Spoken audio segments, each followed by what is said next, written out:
lucunya dari belajar sains saya dapat Tuhan. Oke. Jadi kan awalnya kan gara-gara belajar sains, ini agama nggak masuk akal, udah Tuhan nggak ada. Tapi ketika saya belajar sains, ternyata saya yakin Tuhan pasti ada. Dari mana? Jadi gini, coba bayangin ya. Orang ateis berkata, kalau Tuhan ada, buktiin. Sebagaimana kalau kamu punya metode ilmiah, kalau benar kamu harus buktiin, itu benar.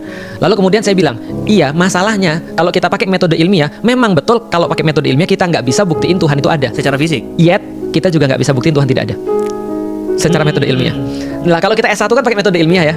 S1 dulu IT ya. Kalau saya S1-nya tanaman. Kalau saya bilang ada pengaruh pemupukan nitrogen pada tanaman manggis, maka harus ada bukti. Harus ada proof. Kalau saya bilang nggak pengaruh juga harus ada proof. Berarti kalau dalam metode ilmiah mengatakan Tuhan ada harus ada proof, mengatakan tidak ada juga harus ada proof. Nah, dua-duanya nggak ada proof Nggak masalahnya. mungkin.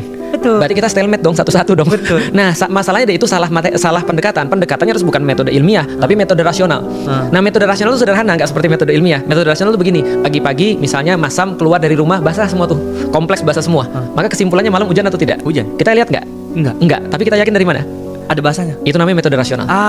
Jadi Jadi metode rasional kita nggak perlu lihat, kita nggak perlu mengadakan pembuktian, maka kita nggak perlu bukti bahwasanya Mas Sam ada bapaknya lagi sampai 10 kali. bukti apa? Lahir di sini berarti ada. Walaupun kita nggak punya fotonya, walaupun kita nggak punya bajunya, kita nggak punya teaser, videonya dan segala macam, ya tapi ternyata ada.